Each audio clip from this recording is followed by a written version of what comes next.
programa de hoje vamos conhecer o Gol quadrado elétrico da Fueltech.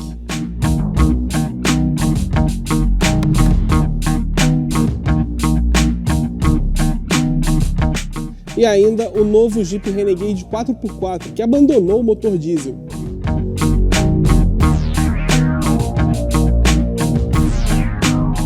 E para completar, testamos a nova geração da Mitsubishi L200 Savana.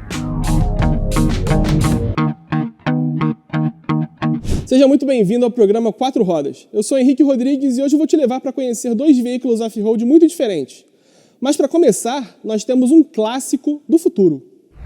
Nós tivemos a oportunidade de conferir em primeira mão o Gol FTE, um Gol quadrado convertido em elétrico pela empresa Fueltech, que é brasileira. E nós ainda aproveitamos a ocasião para comparar esse carro com um Gol GTI originalíssimo. Vem comigo que eu vou te mostrar esse encontro épico. Esse Gol GTI 1992, restaurado pela Baidene Studio, ele está perfeitamente restaurado, na verdade ele está melhor do que zero. Só que a pauta de hoje é um pouco mais especial, porque nós temos aqui o Gol FTE, o Gol elétrico da Fueltech, que foi também totalmente personalizado para passar essa sensação de carro elétrico. E nós vamos poder acelerar ele porque ele já está prontinho para isso.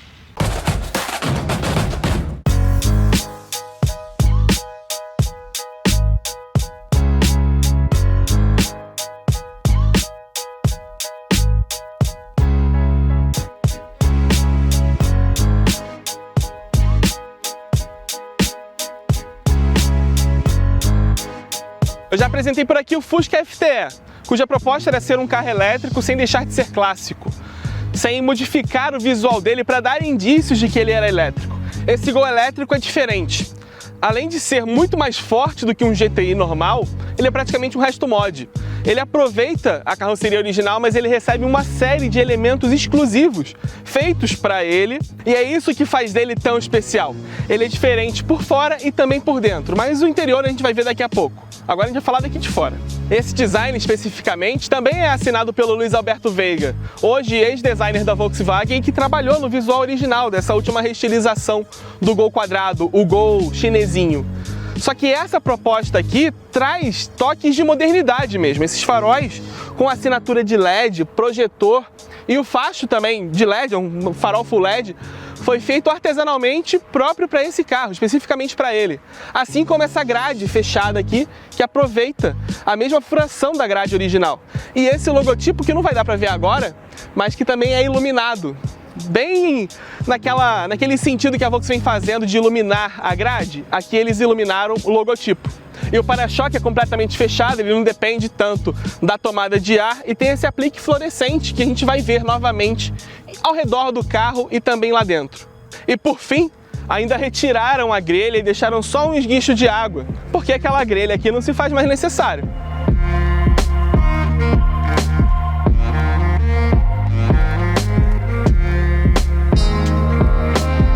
Com os faróis Full LED foi possível retirar os neblinas e os faróis de milha e também o protetor do para-choque.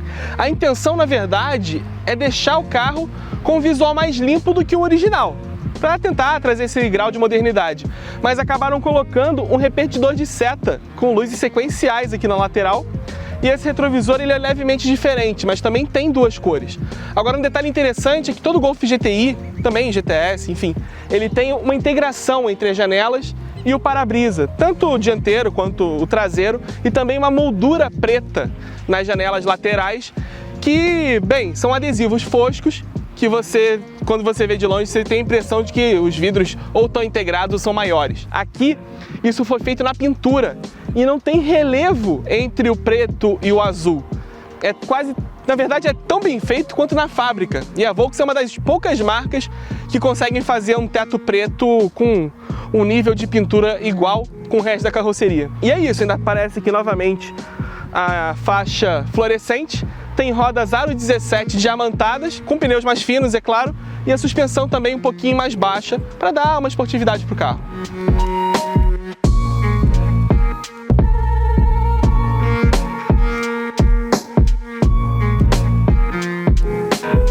Essa traseira também recebe lanternas feitas especificamente para esse carro, mas eu destacaria, na verdade, como a tampa foi modificada para o Gol FTE. O logotipo vai onde entraria a fechadura da tampa da mala. E ele não tem mais nenhum logotipo além do FTE.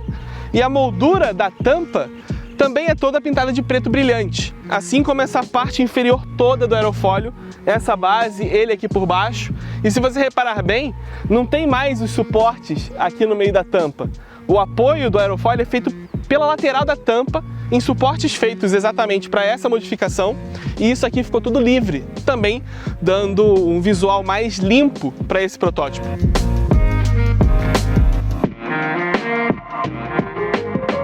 Ele não tem mais a fechadura aqui porque a abertura é elétrica por um botão lá no comando satélite, do lado do quadro de instrumentos. Então é só apertar e já destranca e você abre. E esse é um porta-malas de Gol, porque a bateria ela tem cerca de 120 kg e 22 kW. Ela fica acomodada no assoalho do porta-malas. Ela ocupa esse espaço todo, não tem mais um step nesse protótipo, no caso. E aqui na lateral fica o carregador on-board, que tem 3,3 kW. Então uma recarga completa termina durando cerca de 7 horas em uma tomada de 20 A doméstica. E a autonomia desse conjunto de baterias pode variar entre 100 e 150 km. Tudo vai depender do seu pé. E a recarga, propriamente dita, é feita aqui por trás, nesse bocal de carregamento tipo 2. Por mais que seja relativamente lenta essa recarga, você pode utilizar qualquer carregador público disponível no Brasil. Esse é o padrão mais comum. Então, isso facilitaria bastante o uso de um carro como esse até no dia a dia.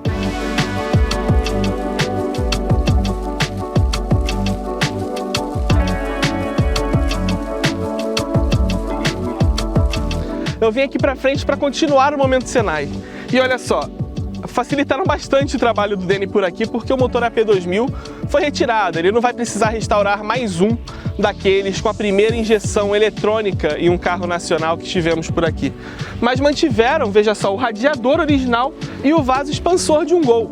Nesse caso, o sistema está ali para arrefecer tanto o inversor quanto o motor elétrico ali embaixo.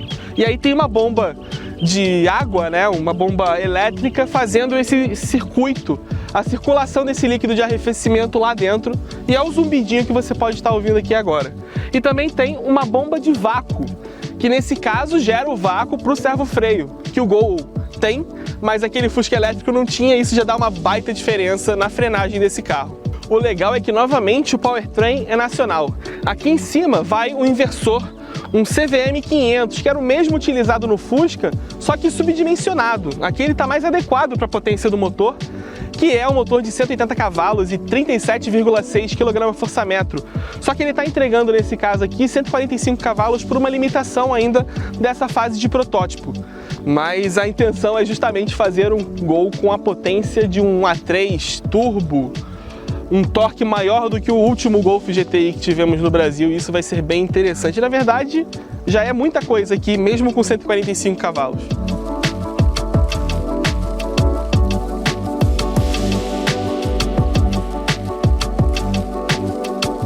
Esse é o painel clássico de um Gol GTI de época, né? Tem um comando satélite, o volante 4 bolas, mostradores analógicos, mas esse quadro de instrumentos é um ODG. É um retrofit, digamos assim. Ele é eletrônico, tem uma telinha de cristal líquido, tem mais informações, ele consegue ser adaptado para um Gol GTI para dar mais informações e conversar, talvez até, com os sistemas que são colocados no carro. Ainda tem os detalhes fluorescentes, né? Costura aqui no volante de couro, na porta também tem o aplique, que num Gol GTI seria vermelho ou azul, aqui é fluorescente também. E ainda refizeram esse console, porque aí sim precisa alocar o cérebro desse carro, que é essa Fueltech FT550. É ela que gerencia todos os sistemas do powertrain elétrico desse carro, todos mesmo. Uma simples mudança de mapa torna uma Fueltech, uma injeção programável de motor a combustão, capaz de lidar com o motor elétrico, com o inversor, com o carregador on-board, com todo o sistema elétrico desse carro, ter acesso a sensores, rotação, velocidade, gasto energético, posição da alavanca de câmbio, que daqui a pouco eu vou te mostrar o que se tornou. E enfim, é o que faz esse carro funcionar e ter todo o seu funcionamento também ajustável. É possível ajustar a reação ao curso do pedal, aquela aceleração, o creeping, que você tem num carro automático ao tirar o pé do freio e ele acelerar sozinho. Tudo isso é possível programar. Controle de tração também, é fantástico. Na verdade, é o mesmo sistema que já era usado naquele Fusca elétrico e aqui foi usado para um motor mais potente. E, claro, tem esse comando aqui para operar o quadro de instrumentos e foi adaptado também espelho elétrico nesse carro, porque com esse tipo de espelho, que é um espelho que foi usado no Volkswagen Fox e mandado para os Estados Unidos e para o Gol 1000 aqui, ele não tinha comando elétrico, então foi feita essa adaptação. Os vidros elétricos, o comando também veio para cá, então deu uma função diferente para esse console. Não tem o porta-fitas aqui, até porque o rádio não é mais um toca-fitas, ele tem esse sistema Bluetooth aqui também original da Volks. E tem ar-condicionado também, que não está funcionando ainda, mas vai funcionar com um motor elétrico para fazer funcionar o compressor. A tomada 12 volts se tornou 2 saídas USB para recarga de celular e o banco Recaro foi respeitado, mas recebeu esse padrão, essa padronagem de tecido diferente, mais moderna talvez, mas ainda com fios grossos e esse bordado que lembra uma fita, uma placa de circuitos. Faz todo sentido, né? Mas agora a gente tem que dar uma volta com esse carro.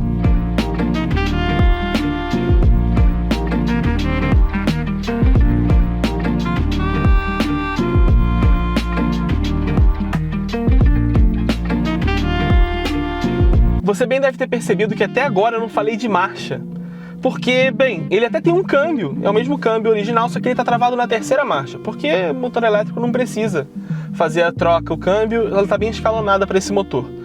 Para fazer a seleção da ordem de marcha, existe um sistema que lembra muito os Volkswagen ID, a linha elétrica da Volkswagen, que é um comando aqui do lado do quadro de instrumentos. Eu aperto para cá quando está vermelho, é a ré, e aperto para cá para o drive. E é só isso, solto o freio de mão e posso ir.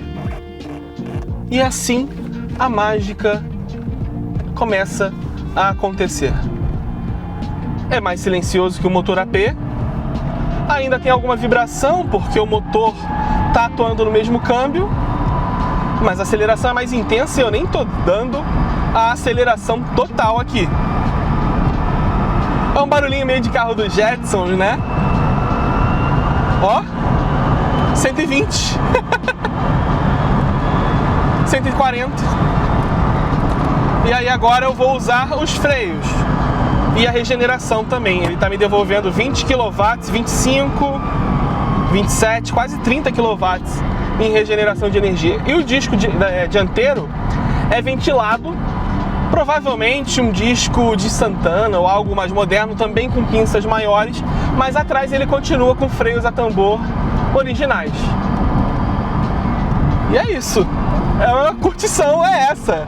É acelerar, sentir a força sendo entregue quase instantaneamente, sentir a regeneração na frenagem. E aquilo que eu falei sobre a Fueltech. Eles perguntaram como é que estava a regeneração, o que eu estava achando do carro. Poxa, eu queria uma regeneração mais intensa no momento que eu tirar o pé do acelerador. E aí aumentou ali um pouco, cerca de 7%, o índice normal, e já senti agora como se fosse um freio motor de um motor AP tradicional. É bem legal isso. E também é possível mexer na potência que está sendo entregue, a energia liberada, enfim, tudo é possível. Tudo é gerenciado por essa tela aqui do sistema Fueltech. Agora eu vou dar uma aceleradinha. É muito legal. Fico imaginando ele com a suspensão original, se ia ter aquela leve saidinha de dianteira tradicional. Nossa, é muito legal. E a regeneração... Eu estou sendo seguido. Olha quem passou por mim, eu vou ter que alcançar. É, 120, 140 e o GTI ficou para trás. Fantástico, fantástico. Ele não está dando esse soco ainda, é um protótipo, mas a aceleração é muito progressiva. Mas é claro, eu não vou perder essa oportunidade. Agora a gente vai dar uma volta no Gol GTI, sim. Vamos lá.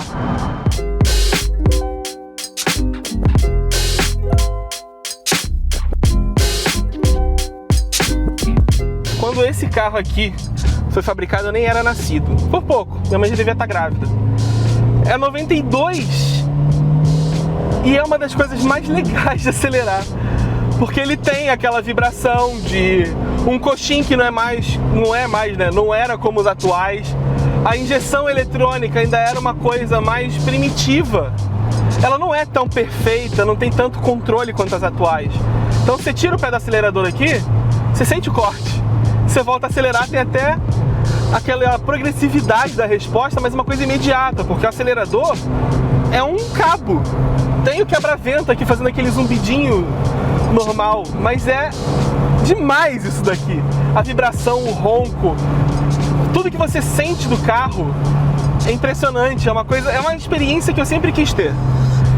Maldosos dirão que eu tô nessa pauta aqui só porque eu queria dirigir um Gol GTI, mas tá feito isso. E é melhor do que eu imaginava. Eu só via as reportagens antigas, essa cultura tão forte do Gol GTI, de um carro que se hoje fosse lançado, né? Hoje não, né? Se até ano passado tivesse sido lançado, quando o Gol era vendido, venderia também, marcaria a época e seria endeusado como esse carro. Olha isso, o motor AP, como ele entrega força, como a força vem de uma forma constante. É muito diferente de qualquer coisa moderna. Isso aqui está num outro patamar, um patamar de sensações muito impressionante. É muito, muito, muito bacana isso aqui. E esse carro, restaurado pela Biden Studio, provavelmente está melhor do que quando saiu da fábrica ou quando ele foi fabricado ainda nos tempos da Auto Latina. Tudo é perfeitamente detalhado, refeito, trabalhado, até melhorado. Tem muita coisa que é melhorada, como iluminação, os comandos, os botões. Tem umas coisas que são de fato melhores hoje do que eram. Parafusos todos zincados, hastes todos zincados. Feito realmente para ser mantido como um bibelô, para ser um carro de coleção, para ser aquela diversão do fim de semana, aquele carro que você para na garagem para ficar admirando. Você estaciona o carro e olha para trás e se orgulha de ter. Acho que é isso aqui. Eu não vivi a época desse carro aqui ser o sonho de consumo. Eu via na rua e achava lindo, mas não é da minha época esse carro tá à venda, ter a noção do que ele foi. Mas agora, dirigindo, eu tive a certeza do que representa um Gol GTI para um fã, um gearhead, um aficionado por carros. É uma coisa de louco, é insano mesmo. É uma coisa deliciosa, tem uma suspensão maravilhosa. É demais, é demais.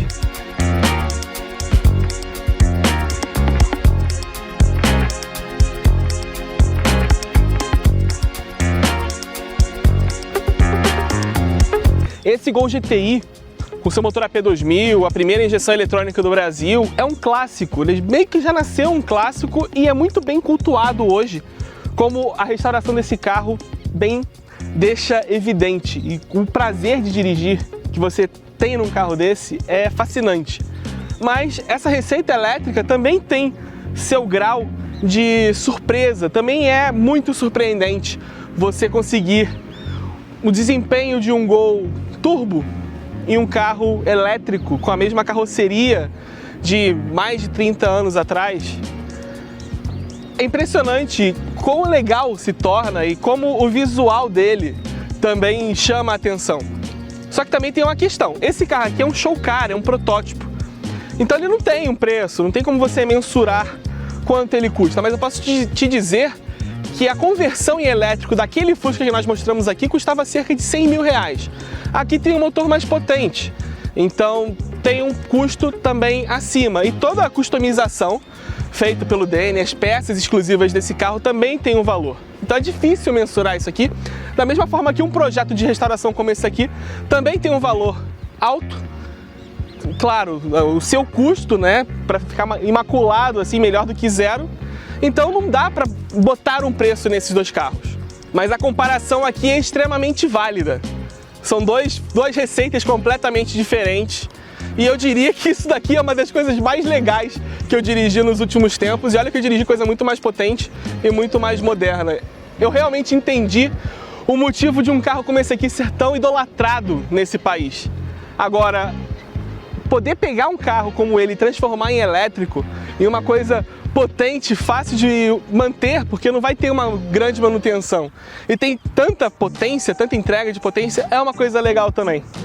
Eu gostei disso aqui, e eu continuo com o sonho de um dia poder eletrificar meu Fusquinha daquele jeito do outro FTE. A Fueltech vem provando que com seu sistema que originalmente foi criado para ser uma injeção programável, é possível eletrificar qualquer carro. O único problema hoje é homologar esses veículos, emplacar eles, legalizar com o motor elétrico. Existe uma burocracia, e essa burocracia vincula não apenas a empresa que está convertendo o carro, mas também o ano. Então, se eles converteram agora um Gol 90, eles podem emplacar esse carro, homologar ele, mas eles só podem botar um motor elétrico para aproveitar essa homologação em carros do ano 90. Não dá para aproveitar o processo em carros de outros anos. Então isso ainda é um complicador que eles estão tentando resolver de alguma forma. Nós vamos dar uma paradinha agora para recarregar as baterias, mas não sai daí porque daqui a pouco tem mais programa 4 rodas aqui na BMC News. Estamos de volta para conferir o Jeep Renegade 4x4.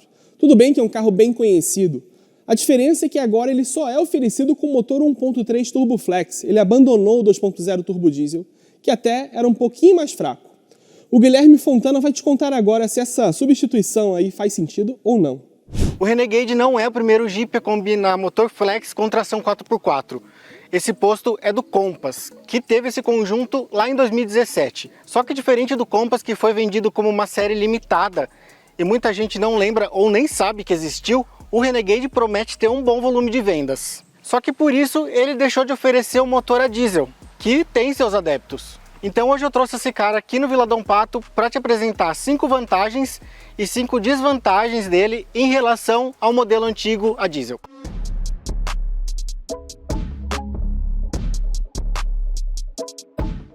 Primeiro eu vou fazer uma apresentação bem rápida dessa versão. Esse daqui é o Renegade Trailhawk, é o mais off-road que você pode comprar. Ele também é o mais caro da linha, ao lado do Série S. Os dois custam a mesma coisa, tem motor Turbo Flex, tração 4x4, só que enquanto o Série S foca numa pegada mais urbana, mais refinada, esse daqui é mais aventureiro, é mais fora de estrada, tanto no visual quanto em algumas outras características. As duas versões têm esse para-choque que é exclusivo das configurações 4x4. Ele é mais alto e tem ângulos de entrada melhores para uso off-road. E aqui no Trailhawk tem ainda uns detalhes em vermelho, que antes, no modelo antigo, eram ganchos. Agora, gancho só lá na traseira. E essa versão também tem essas faixas aqui no capô. Tem essa parte preta e uma parte em vermelho que aqui nessa cor laranja não aparece tanto. Inclusive essa cor é exclusiva da Trailhawk. Mas a principal diferença que interfere na capacidade do fora de estrada das duas versões é que o Trailhawk tem rodas aro 17 com pneus 215 e 60. Já o Série S tem as rodas de 19 polegadas com pneus 235 45, ou seja, é um pneu bem mais fino para uso urbano mesmo. O único opcional dessa versão é o teto solar, que custa R$ 8.490.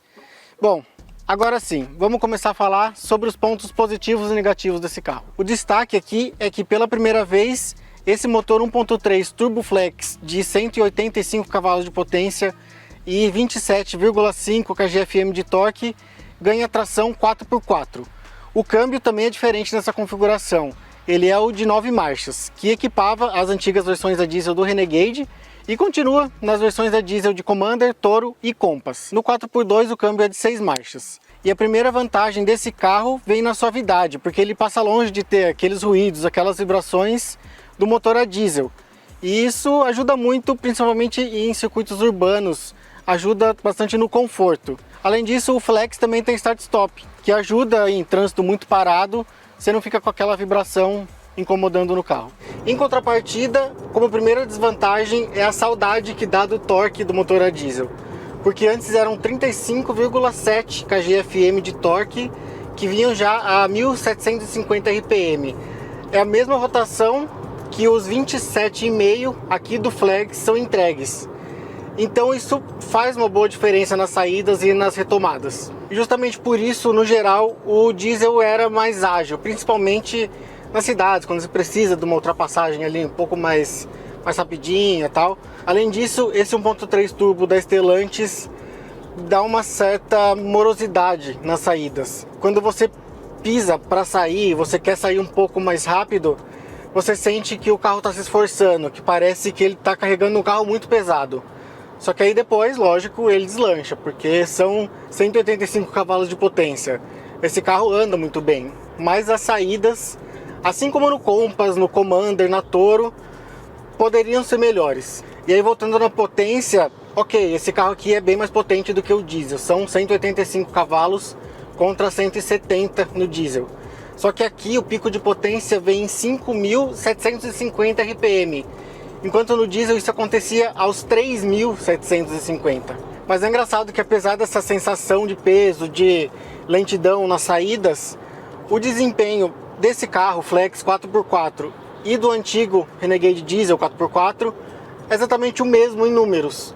Segundo a Jeep, os dois vão de 0 a 100 km por hora em 9,9 segundos. Isso considerando esse carro aqui abastecido com gasolina. E aí a gente pode pensar aquela coisa, né? Ah, isso aqui é um motor menor, mais potente, vai se esforçar menos para andar e vai gastar menos. Pelo contrário, esse carro é bem mais gastão do que o diesel e ele bebe até mais do que o antigo 1.8. Segundo a Jeep, o Renegade 4x4 Flex faz 9,1 km com litro na cidade e 10,8 km com litro na estrada quando está abastecido com gasolina. Já com etanol, ele faz 6,3 na cidade e 7,6 na estrada. É um consumo bem ruim. No diesel eram 9,6 km com litro na cidade e 11,4 na estrada. Também não é lá essas coisas, mas é bem melhor do que nesse daqui ainda. E fechando o conjunto mecânico, eu vou para o terceiro ponto negativo desse carro. Esse câmbio de 9 marchas da ZF é voltado para o conforto e também para tentar amortecer um pouco o consumo de combustível, embora não consiga muito bem. Mas ele tem um funcionamento lento aqui nessa configuração desse carro. O que incomoda é que as trocas de marcha parecem meio preguiçosas. E tem alguns casos, tipo ultrapassagens, ou então quando você quer sair mais rápido, o câmbio segura a marcha mais do que deveria. Então parece que o carro está se esgoelando e não está andando. Até lembra um pouco o 1.8 antigo, que esgoelava e não andava. Aqui ele anda, não é falar que não anda, esse carro anda muito bem. Mas ele acaba esgoelando demais, ele segura demais a marcha. Então, principalmente para ultrapassagem, é melhor você trabalhar com o pé leve. É melhor você deixar o turbo agir, que aí o carro vai ter até mais desempenho do que se você fizer um kickdown, por exemplo. É uma situação até estranha falar, mas acontece assim mesmo. É mais suave e acaba sendo até mais eficiente do que fazer o kickdown e deixar o câmbio pensar, trocar a marcha, dar aquela esgoelada dele. É melhor fazer do jeito mais suave mesmo. Mas vamos falar de coisa boa. Preços. Pois é, pode até soar estranho porque está cada vez mais difícil a gente elogiar alguma coisa relacionada a custo. Está tudo tão caro, mas esse Renegade representa uma boa melhora em valores. Isso porque a antiga versão Trailhawk com motor a diesel saiu de linha custando R$181 mil. E esse daqui, Flex, que entrou no lugar dele, chegou por R$163 mil. É uma diferença de quase R$18 mil. Isso, lógico, é porque o motor Flex é mais barato do que o diesel. Só que também a gente tem que considerar que esse carro mudou visual e tecnologia. Ele ficou bem mais tecnológico e bem mais equipado. Só que eu vou falar disso daqui a pouquinho. Uma curiosidade é que os Trailhawk a diesel usados estão sendo anunciados na internet por cerca de R$170 mil. Ou seja, mais caro do que esse daqui, zero. E ainda dá até para achar umas unidades 0 km do diesel. Aí elas saem entre 185 e 190 mil reais. A terceira vantagem é que, além de ficar mais barato de comprar, ele também está mais barato de manter. As 5 primeiras revisões desse carro aqui, 4x4 Flex, custam cerca de R$ 4.600, enquanto o mesmo plano de manutenção para o modelo a diesel sai por cerca de R$ 7.000. Isso sem falar outras manutenções sem ser as preventivas. Bom, então agora vamos lá para dentro, que lá dentro também tem história para contar. Aqui dentro, o acabamento sempre foi um trunfo do Renegade diante dos concorrentes, com direito a material emborrachado na maior parte aqui do painel, bons encaixes, mas isso já tinha antes. Agora, o que dá para destacar como o quarto ponto positivo aqui do novo Renegade é a evolução de tecnologia e do nível de equipamentos. Todas as versões passam a ser equipadas com central multimídia com Apple CarPlay e Android Auto sem fio e faróis Full LED. Ele também tem frenagem automática, assistente de permanência em faixa, detector de fadiga e reconhecimento de placas de velocidade. Mas aqui no Trailhawk ele tem ainda alerta de tráfego cruzado traseiro, assistente de estacionamento semi-autônomo, farol alto automático e uma central multimídia maior, com 8,4 polegadas. O pacote tecnológico desse carro é exemplar para o preço que ele cobra. Mas vamos ali para trás.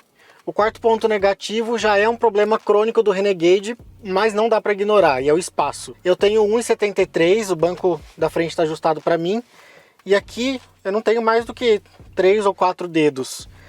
Então se alguém um pouquinho maior, com 1,80 por exemplo, for ali, quem tiver aqui já vai começar a ficar desconfortável. Além disso, caso alguém precise aqui no banco do meio, não vai ter muito problema com o túnel central, porque ele não é tão alto e é largo.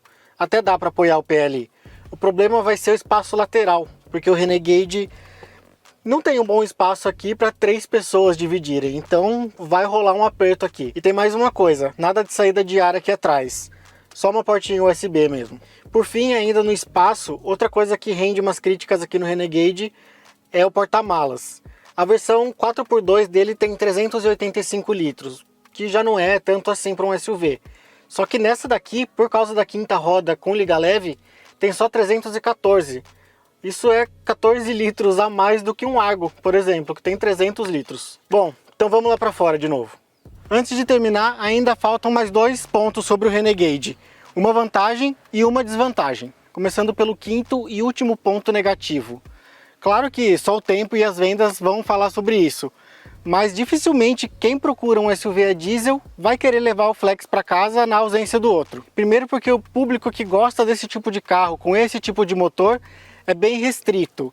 E quem gosta de carro a diesel não abre mão. E segundo porque quem conheceu o Trailhawk antigo vai sentir saudades daquele feeling do motor a diesel. E aí quem quiser comprar um Jeep que não seja Flex, vai ter que subir para o Compass Diesel, que parte lá dos 220 mil reais e não necessariamente atende ao mesmo público do Renegade. Só que aí também pode até ser uma estratégia da Jeep. Para fechar, a quinta vantagem desse carro. Sabe tudo isso que eu acabei de falar sobre o público e tal? Então, talvez a Jeep nem se importe com isso de que o cara do diesel não vai comprar o Flex. Pelo contrário, porque esse carro aqui com tração 4x4 vai atingir um público ainda maior. Ele vai conquistar um novo público. Porque do mesmo jeito que tem quem goste do motor a diesel, também tem quem não goste, quem não precise de um motor a diesel. Então, esse carro vai atrair um público que gosta do motor flex e sentir a falta no antigo Renegade de um pouquinho mais de capacidade off-road. E esse daqui tem bem mais. Bom, é isso. E aí, curtiu essa nova configuração do Renegade? As vantagens e desvantagens desse carro são claras. Mas existem poucos carros 4x4 abaixo dos 200 mil reais hoje e agora o Jeep Renegade consegue brigar aí. E também tem outro fato, os carros a diesel são muito mais caros e isso tem os tornado menos procurados, tanto no mercado de carros novos quanto no de usados. Então, aparentemente, a Jeep fez uma mudança bem na hora certa. E agora nós vamos conferir a Mitsubishi L200 Savana, uma versão bem diferente que só existe no Brasil e que dá um visual bem robusto para a picape por fora, mas não limita a quantidade de equipamentos de conforto lá na cabine. E a Isadora Carvalho vai te mostrar como funciona essa mistura tão diferente.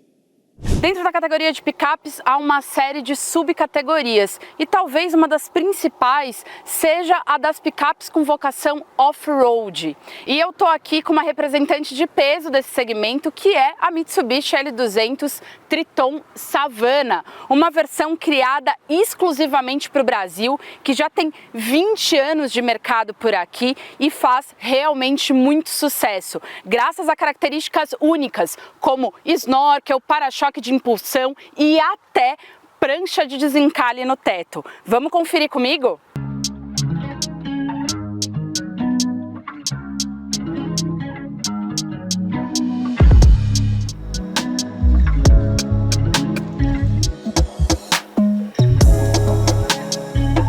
Bom, mas você deve estar se perguntando, praticamente todas as picapes médias do mercado têm tração 4x4 sob demanda. Portanto, todas elas não teriam essa vocação off-road? A resposta é sim, mas em trilhas mais exigentes, uma picape como essa pode ser essencial para vencer aqueles obstáculos mais extremos.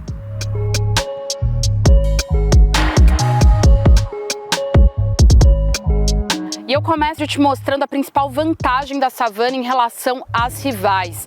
São esses pneus aqui que são de uso para o fora de estrada, não são pneus de uso misto, muito pelo contrário, ele tem esses sulcos aqui que são exatamente para dar mais aderência ao fora de estrada. Eles são da Goodyear, da divisão Wrangler Duratrack, que é o modelo, e a Mitsubishi garante que esse modelo aqui foi desenvolvido especialmente para a Savana e a gente realmente não duvida disso. Ele tem um perfil bem alto, como você pode ver, é um 265/70 e as rodas são de aro 17 e nada de liga leve por aqui, é aço puro para ficar à prova dos riscos.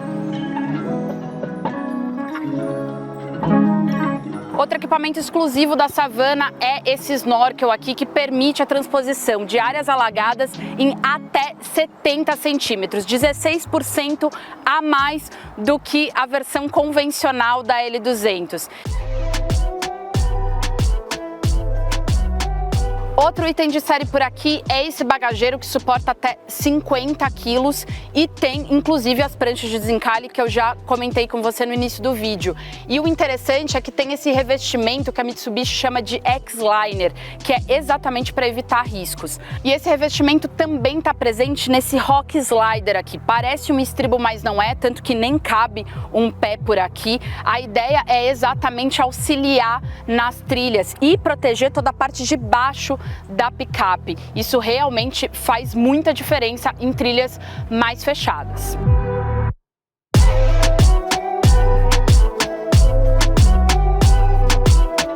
A nova geração da L200 foi completamente remodelada em design, principalmente aqui na dianteira. E aqui na Savana combina elementos em preto brilhante aqui na grade e também em grafite. E traz também esse para-choque de impulsão exclusivo em formato bumerangue que emoldura esses faróis de neblina por aqui. Outro item exclusivo aqui da Savana é o Skid Plate, que é exatamente para proteger de pedras o cárter. E em uma trilha bem fechada, isso é bem comum. O capô, como vocês podem ver, tem vincos mais pronunciados nessa nova geração e traz essa sensação de robustez. Parece que ela realmente é maior do que ela realmente é. Além disso, os faróis também foram modificados e estão mais afilados e são em LED, assim como DRL por aqui. Sabe aquele revestimento que eu te mostrei que chama X-Liner, que está presente lá no bagageiro? Também está presente no para-choque aqui, exatamente para evitar os tão indesejados riscos na carroceria.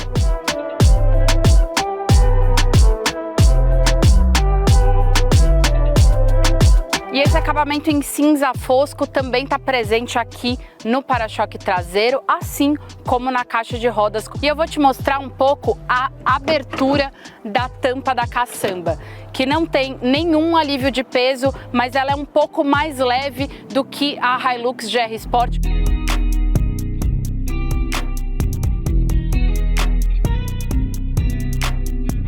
E aquela pintura X-Liner que evita riscos também está presente aqui na caçamba e talvez seja o melhor lugar para ela. A capacidade de carga total é de 1.055 quilos e a capacidade de reboque de 2.300 quilos, bem menos do que uma RAM, não é mesmo? Mas não é essa a vocação dessa picape aqui. Além disso, tem essas caixas que é para que você possa guardar volumes menores e há a possibilidade até de você remover a parte menor e ela tem chave.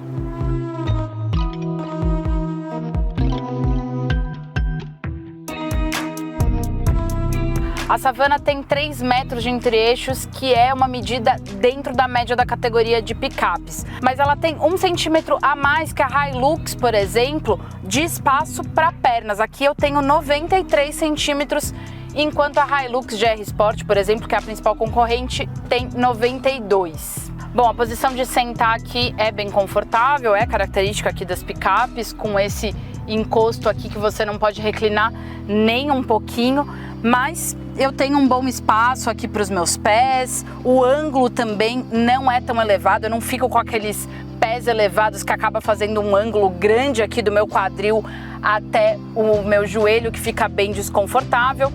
Os bancos são de couro ecológico e tem um bom aspecto, e eu sinto um pouco falta aqui de uma entrada USB. Como vocês podem ver, não tem nenhuma saída de ar, nem aqui nas colunas, nem aqui no meio. As saídas são aqui em cima, a lá Pajero Sport. O passageiro do meio aqui, como sempre, é prejudicado, principalmente por esse avanço do console central e esse túnel central mais elevado que acomoda o cardan por aqui. Eu queria destacar também esse revestimento aqui, que, como vocês podem ver, tá sujo de terra, que é para isso mesmo, e você pode inclusive bater uma água aqui dentro, porque o revestimento é para isso, afinal essa picape é feita para terra e lama. E por último também vou destacar esse acabamento em couro aqui, que é exatamente onde eu toco o braço, e isso é bem interessante.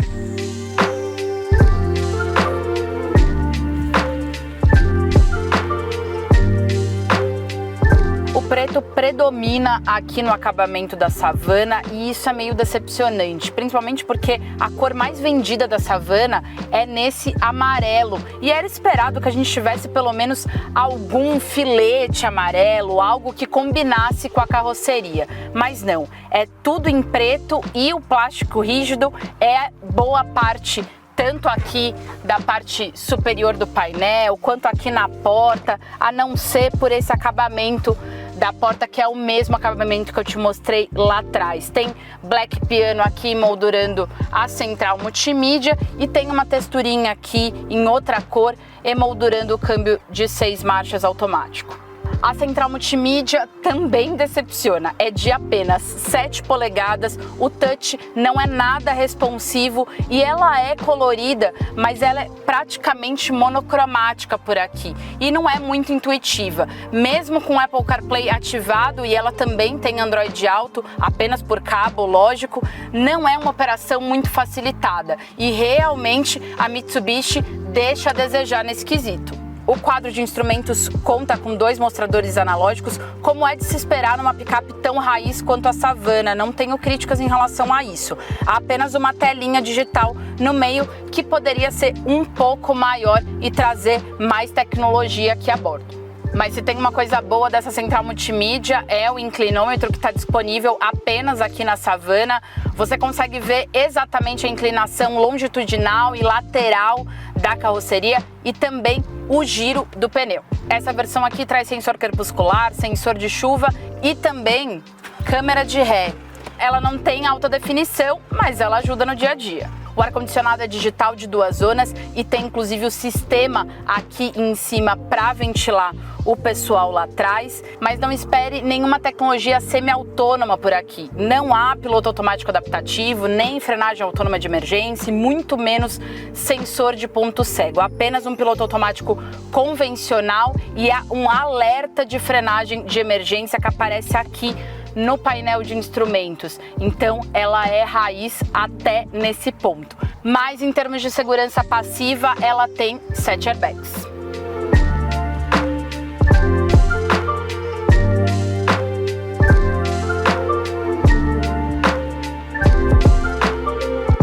A Savana é equipada com motor já conhecido por muita gente, 2.4 turbo diesel, que rende até 190 cavalos e 43,9 kgfm, também equipa toda a linha L200. Trata-se de uma das picapes menos potentes e fortes do segmento, isso porque boa parte das picapes tem acima de 200 cavalos de potência. Trata-se de um motor tecnológico que é desenvolvido apenas com alumínio, exatamente para aliviar o peso e contribuir para a redução do consumo de combustível. Em relação às rivais, por exemplo, a Ranger Storm, com a cara antiga, tem um motor 3.2 litros turbo diesel que rende 200 cavalos e a Hilux GR Sport, que por ser uma picape esportiva, rende até 224 cavalos e 55 kgfm de torque. E daqui a pouco eu vou te falar um pouquinho tanto da vida a bordo quanto como ela se comporta dinamicamente, mas antes, os resultados que ela teve em pista. O 0 a 100 foi cumprido em 13,1 segundos, enquanto a versão convencional HPS cumpriu em apenas 12 segundos e, portanto, um pouco melhor. Já a Hilux GR Sport fez em 9,7 segundos e era esperado realmente um desempenho superior. As retomadas também foram um pouco inferiores em relação à versão convencional. Isso pode ser explicado por essa série de equipamentos exclusivos da versão Savana, como o snorkel, o próprio bagageiro, que acabam contribuindo de forma negativa com a aerodinâmica. O consumo é próprio de uma picape diesel, mas ela fica um pouco aquém em relação à versão convencional, com 8,1 km por litro na cidade e 9,4 na estrada. Para você ter uma ideia, a HPS faz acima de 11. Falando um pouco da parte dinâmica, a suspensão é sem dúvida muito bem acertada, como é uma característica da L200, mas a Savana, porque ela tem esse pneu para uso na lama, na terra, ela acaba tendo uma vibração maior. Então, na rodovia, isso ficou muito escancarado para mim. E é lógico que também existe um ruído da própria vibração. Vamos pensar que a vocação dessa picape é na lama, e na lama ela se sai melhor do que qualquer picape. Ela é feita para isso. Agora, é bom lembrar que no asfalto ela não vai ser muito confortável. Bom, agora a Savana está realmente no habitat natural dela, que é na terra. A gente não encontrou lama porque não está chovendo por aqui, mas a gente está numa estrada de terra batida no interior de São Paulo e ela realmente passa muito bem. Existem 4 modos de condução apenas para o off-road, onde eu posso selecionar terra, lama, cascalho, neve, e aí toda a tração é configurada para esse tipo de pavimento. E eu tenho aqui um botão giratório em que eu posso selecionar desde a tração 4x2, que é mais adequada para o asfalto, até a 4x4 reduzida. São 4 tipos de tração por aqui. Agora eu tô na 4x4, até porque eu tô num terreno bem acidentado aqui de terra, mas se eu tivesse na lama, por exemplo, o ideal é que eu tivesse na 4x4 reduzida. A Savana tem a tecnologia Hill Descent Control, que permite que eu faça descidas íngremes apertando apenas um botão aqui no console central e tirando o pé tanto do freio quanto do acelerador. E a Toyota Hilux GRS também tem esse sistema que eu mostrei para vocês. A L200 Savana continua sendo uma das únicas picapes em que você pode bloquear o diferencial traseiro. Isso faz com que em uma situação de atolamento, por exemplo, eu consiga passar o mesmo torque para as 2 rodas traseiras. E também é possível rodar com a tração 4x4 sempre ativada, e isso não é possível na maioria das picapes que tem o 4x4 sob demanda apenas. Os ângulos de entrada e saída são generosos, é claro, e são de 32 na entrada e 23 na saída, e são números bem adequados para o fora de estrada. O vão livre do solo é acima de 22 centímetros e também dá para transpor muitos obstáculos por aqui. E não dá para esquecer que a L200 é uma das picapes que tem o melhor diâmetro de giro da categoria, são 11,8 metros. Isso faz com que eu consiga estacionar essa grandalhona aqui em qualquer lugar e com mais facilidade no esterçamento, apesar da direção ser hidráulica.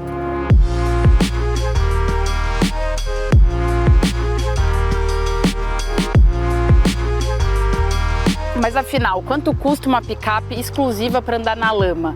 Essa picape aqui na linha 2024 custa R$ 309.990. não é uma pechincha, não é mesmo? Principalmente quando você compara com a principal rival, a Hilux GR Sport, que inclusive é mais potente e custa cerca de R$370 mil. Mas há uma opção mais em conta, que seria a Ranger Storm com a cara antiga, que custa cerca de R$275 mil. A Savana até tem muitos acessórios que na verdade são equipamentos de série, mas ela tem um pecado, a meu ver, que é o preço. Com o lançamento da nova Ranger e também a baixa procura por carros a diesel atualmente, vários fabricantes têm reduzido o preço de suas picapes diesel 4x4. Mas essa L200 Savana continua custando R$310 mil. É caro, né? Precisa dar um talentinho aí nesse preço. E este foi mais um programa 4 Rodas. Nós nos vemos por aqui na próxima semana, mas até lá você pode continuar conferindo tudo que a 4 Rodas faz no site, na revista, nas redes sociais e também no nosso aplicativo, que você pode conferir na loja de aplicativos do seu smartphone. Até a próxima!